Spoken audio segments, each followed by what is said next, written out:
శ్రీ విష్ణు రూపాయ నమ శివాయ శ్రీమాత్రి నమ. ఈరోజు మనం శ్రీ మహావిష్ణువు యొక్క స్వయంవ్యక్త క్షేత్రాల్లో ఒకటైనటువంటి బద్రీనాథ్ ధామ్ గురించి ఈ వీడియోలో చూద్దాం. ముందుగా నా ఛానల్ని మొదటిసారి చూసేవాళ్ళు నా ఛానల్కి సబ్స్క్రైబ్ చేయండి, మరియు మీ ఫ్రెండ్స్ అండ్ ఫ్యామిలీ మెంబర్స్ కూడా నా వీడియోస్ని షేర్ చేయండి. ఈ క్షేత్రానికి చేరుకోవాలంటే ముందుగా హరిద్వార్ వచ్చి, హరిద్వార్ నుండి బస్టాండ్ నుండి బస్సులు అవైలబుల్ ఉంటాయి. ఉదయం 3 దగ్గర నుండి మధ్యాహ్నం 11 వరకు బస్ సౌకర్యం ఉంటుంది. జీపులు కూడా, ప్రైవేట్ జీపులు కూడా ఉంటాయి. అయితే సొంత వెహికల్లో వెళ్తే దోవలు అన్నీ చూడొచ్చు, లేదు ఇలా ట్రాన్స్పోర్ట్లో వెళ్తే కనుక కొన్ని చూడాల్సి ఉంటుంది. ఇక బద్రీనాథ్కి వెళ్ళేటప్పుడు దోవలు మనకి ప్రయాగలు కనిపిస్తాయి. నందప్రయాగ, రుద్రప్రయాగ, దేవప్రయాగ అంటూ కనిపిస్తాయి. తర్వాత మనకి జ్యోతిష్ మట్ ఉంటుంది. అయితే ముందుగా ఇక్కడికి వెళ్ళే వాళ్ళు పిపల్కోట్లో స్టే తీసుకుంటూ ఉంటారు. నైట్ అయిపోతుంది అక్కడికి వెళ్ళేసరికి హరిద్వార్ నుండి.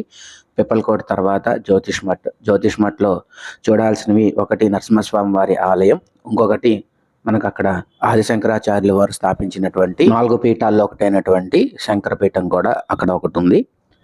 అంతేకాకుండా ఒకటి ఫేమస్ కాళీదేవి టెంపుల్ కూడా ఉంది. అది చాలామంది ఊళ్ళో వాళ్ళు అడిగితే చెప్తారు. ఇక నరసింహస్వామి వారి ఆలయంకి వస్తే అక్కడ స్వామివారి చేతులు అనేవి ఉండే కొద్దీ తగ్గిపోతూ ఉంటాయి, అంటే సన్నగా అవుతూ ఉంటాయి. ఎప్పుడైతే స్వామివారి చేతులు సన్నగా అయిపోయి ఒక పుల్లలాగా అయిపోయి రాలిపోతాయో అప్పుడు బద్రీనాథ్కి వెళ్ళేటువంటి దోవ పూర్తిగా మూసుకుపోతుంది అని అక్కడ వారి నమ్మకం అన్నమాట. మనకి ఇక్కడ పురాణాల ప్రకారం బద్రీ క్షేత్రాలు కూడా పంచబద్రీ క్షేత్రాలు అని చెప్తూ ఉంటారు. మొదటిది అందరం వెళ్ళే బద్రీనాథ్ ఆలయం, రెండోది యోగ ధ్యాన బద్రీ, ఆది బద్రీ, భవిష్య బద్రీ, వృద్ధ బద్రీ అని మిగిలిన 4 రకాల బద్రీ ఆశ్రమాలు కూడా ఉన్నాయి. ఇక్కడికి వెళ్ళిన వాళ్ళు పంచబద్రీ యాత్ర అని ఈ 5 బద్రీ క్షేత్రాలని చూసేటువంటి సాంప్రదాయం కూడా ఉంది. ఇక బద్రీనాథ్లో ఏమేమి చూడాలి అని అంటే ముందుగా బద్రీనారాయణుడు ఆలయం, అలకనంద నది, తపోకొండ్, వెళ్ళేదోవలో చెప్పినటువంటి హనుమాన్ చెట్టి, తర్వాత మనకి బద్రీనాథ్ ఆలయం దగ్గర ఉన్నటువంటి బ్రహ్మ కపాలం, అక్కడ పితృదేవులకి శారద కర్మలు నిర్వహిస్తూ ఉంటారు. ఇక పక్కనే ఉన్నటువంటి మన్నా గ్రామంలో వ్యాసగృహ, గణపతి గృహ, తర్వాత కేశవ ప్రయాగ అంటే అలకనంద నది, సరస్వతి నది కలిసే ప్రదేశం, సరస్వతి నది జన్మస్థానం. ఇవన్నీ కూడా బద్రీనాథ్ యాత్రలో వెళ్ళిన వాళ్ళందరూ చూస్తూ ఉంటారు. ఇక ప్రతి దాని గురించి ఈ వీడియోలో మనం కొంచెం ఎక్స్ప్లెయిన్ చేసుకుంటాం. మనం లాస్ట్ వీడియోలో ఈ క్షేత్రంలో ఉన్నటువంటి మన్నా విలేజ్ గురించి సపరేట్గా వీడియో చేశాను. ఆ వీడియోను కూడా మన ఛానల్లోకి వెళ్ళి చూడండి. ఇక ఫస్ట్గా హనుమాన్ చెట్టి. ఈ ప్రదేశం ఏంటంటే మహాభారత కాలానికి సంబంధించింది. భీముడు ఒకసారి సౌగంధిక పుష్పాలు తేడానికి ద్రౌపదీదేవి కోసమని ఇక్కడికి వస్తారనమాట. అయితే హనుమ చిన్న కోతి రూపంలో ఉంటే అడ్డం లేవమంటే నీవే అడ్డం తీసుకొని నాతో ఆపని చెప్తారు. అప్పుడు భీముడు నాకంటే ఎవరు పెద్దవారు లేరు, నేను చాలా బలవంతుడన్న గర్వంతో ఆ తోకని వేలుతో జరుపుతారు, కదలదు. చేతితో తీస్తారు, కదలదు. 2 చేతులతో తీసినా కదలదు. అప్పుడు హనుమ తన గర్వభంగం కలిగించి ఎవరిని కూడా తక్కువ చేసి చూడొద్దన్న హితోపదేశం భీముడికి చేసి ఆ సౌగంధిక పుష్పాలను ఇచ్చి పంపిస్తారనమాట. ఆ ప్రదేశమే ఈ హనుమాన్ చెట్టి. ఇప్పుడు మీరు చూసిన ఆంజనేయ స్వామి వారు అప్పటి కాలం నాటి హనుమ రూపం అన్నమాట. ఇక ఇక్కడ నుండి మనం బద్రీనాథ్కి చాలా సమీపంగా వస్తూ ఉంటాం. ఇక్కడ మీరు చూస్తున్నటువంటి బద్రీనారాయణుడి ఆలయం అన్నమాట. ఈ ఆలయం గురించి ముందు తెలుసుకుందాం. కనిపిస్తుంది అలకనంద నది. ఆలయంలోకి వెళ్లే ముందు అలకనంద నది నీటితో సంప్రోక్షణ చేసుకొని బయలుదేరతారు. ఇది నరనారాయణ పర్వతాల మధ్యలో ఏర్పడినటువంటి దివ్యధామం. ఇక ఇక్కడ మొదటిగా మనం బ్రహ్మ కపాలాన్ని చూస్తాం. మహాదేవుడు ఒకానొక సందర్భంలో బ్రహ్మ యొక్క శిరస్సుని ఖండించినప్పుడు ఆ యొక్క శిరస్సు ఈ ధామంకి వచ్చిన తర్వాత వారి చేతిని వదిలిందని చెప్తారు. ఇప్పుడు చూస్తుంది బ్రహ్మ యొక్క కపాలం అని చెప్తారు.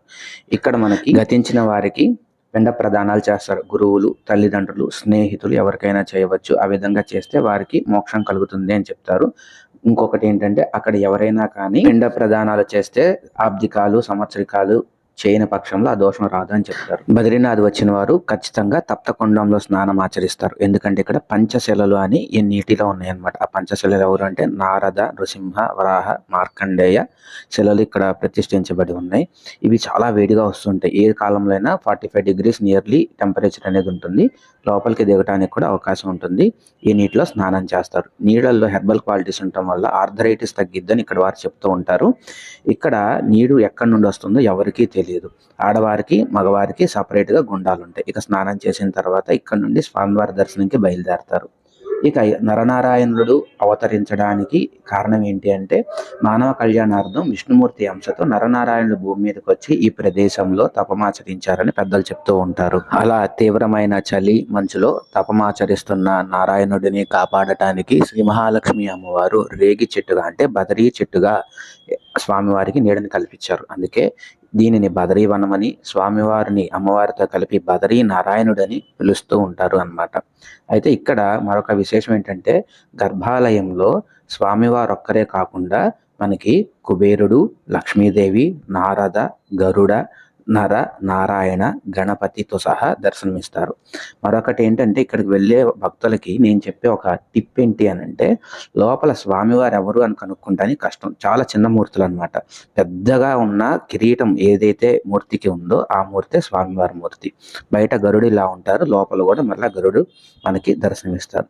స్వామివారి ఆలయం పైన జెండా ప్రదక్షిణా మార్గం అన్నమాట. ఇది ప్రదక్షిణా మార్గంలో మనకి ముందుగా శంకరాచార్య స్వామివారి దర్శనమిస్తారు, మహాలక్ష్మి దర్శనమిస్తుంది, తర్వాత లక్ష్మీనారాయణుల ఉత్సవ మూర్తులు కూడా దర్శనమిస్తాయి.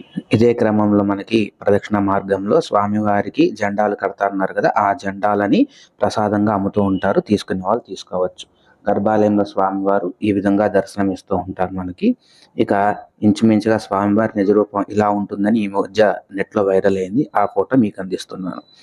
కొంతమంది సాధువులు ఇక్కడ సాధన చేస్తూ స్వామివారి కైంకర్యాలు చేస్తూ కాలం చేసిన వారు ఉన్నారు. వారి మూర్తులు కూడా అక్కడ మనం దర్శించవచ్చు. శంకరాచార్యుల వారి తర్వాత లక్ష్మీనారాయణుల యొక్క ఉత్సవ మూర్తుల దర్శనం మనకి ఇక్కడ జరుగుతుంది. తర్వాత ఆంజనేయ స్వామి వారు, తర్వాత ఇక్కడ క్షేత్రపాలకుడు ఘంటాకరణ అంటారు ఆయన్ని, వారు కూడా ఇక్కడ ఉంటారు. వారు వీరే అనమాట క్షేత్రపాలకుడు. తర్వాత పక్కన కామధేను ఉంటుంది. ఇక ఇక్కడ హోమం నిత్యం చేస్తూ ఉంటారు. మన పేరు మీద మనం కూడా హోమం చేయించుకోవచ్చు. ఇక ఆలయం నుండి బయటికి ఇటు నుండి వచ్చేస్తాం అనమాట. ఇక నరనారాయణులకి లక్ష్మీదేవి ఆ విధంగా బద్రికా వృక్షంగా ఆశ్రమించారు. ఇది ఒక భార్యాభర్తల యొక్క అన్యోన్యతకు గుర్తుగా ఉన్నటువంటి క్షేత్రం అని కూడా చెప్తారు. ఇంకా శంకరాచార్యుల వారు నారాయణుడి విగ్రహాన్ని అలకనంద నదిలోని బయటికి తీసి కొన్నాళ్ళు ఈ గుహలో పెట్టారు. ఇప్పుడున్న ఆలయంలో స్వామివారు లేరు. ఇప్పుడు మీరు చూస్తున్న ఆలయం ఉంది, అక్కడ స్వామివారు పెట్టారు. తర్వాత శంకరాచార్య స్వామివారు ఇక్కడ ఒక శివాలయాన్ని ప్రతిష్ఠ చేశారు. ఎందుకంటే ఒకప్పుడు ఇక్కడ శివుడు ఉండేవారట. ఎప్పుడైతే నరనారాయణులుగా స్వామివారు వచ్చారో శివుడు ఇక్కడ నుండి వదిలేసి కేదార్కి వెళ్ళిపోయారని చెప్తూ ఉంటారు. అందుకని ఇక్కడ చిన్న శివాలయం కూడా ఈ వృత్తాంతానికి గుర్తుగా ఉంది. స్వామి ఇక్కడ ఆఫీస్ అని చెప్తారనమాట. దేవతలతో కలిపి మీటింగ్ పెట్టుకునే ఆఫీస్ లాంటిది ఇదని పెద్దలు చెప్తూ ఉంటారు. డిన్నర్ హాల్ వచ్చి పూరి, రెస్టింగ్ ప్లేస్ వచ్చి శ్రీరంగం, ఆఫీస్ వచ్చి ఇది, తర్వాత ఎంటర్టైన్మెంట్గా ఫీల్ అయ్యేది మటుకి ద్వారకా అని చెప్తారు. ఇప్పుడు మీరు చూస్తుంది ఏకాదశి గృహ. మనం ఏదైతే ఏకాదశి వ్రతం అంటూ మనం వీడియోలు చేసుకున్నాం కదా, ఏకాదశి తిథి ఉంది కదా, ఆ తిథి జన్మించినటువంటి ప్రదేశం ఏకాదశి గృహ. ఇది కూడా చూడొచ్చు. మన శంకనాథ్ తెలుగు ఛానల్లో ఏకాదశి వృత్తాంతాన్ని, ప్రతి ఏకాదశి కథల్ని కూడా పోస్ట్ చేయడం జరిగింది. అవి కూడా మీరు ఆ ఛానల్ నుండి మీరు చూడవచ్చు. మరి మంచి వీడియోల కోసం నా ఛానల్ని సబ్స్క్రైబ్ చేసుకోండి. మరొకసారి మీ ఫ్రెండ్స్ అండ్ ఫ్యామిలీ మెంబర్స్కి నా వీడియోని సెండ్ చేయండి. బద్రీనాథ్లోని ఆలయం ఉదయం వ్యూ చూసాం కదా, ఇప్పుడు నైట్ వ్యూలో దేదీప్యమానంగా స్వామి ఆలయం ఎంత అందంగా ఉందో ఇక్కడ చూద్దాము. మరికొన్ని మంచి వీడియోలతో మళ్ళీ కలుద్దాం. అప్పటి వరకు సెలవు. శ్రీమాత్రే నమః. జై శ్రీమన్నారాయణ.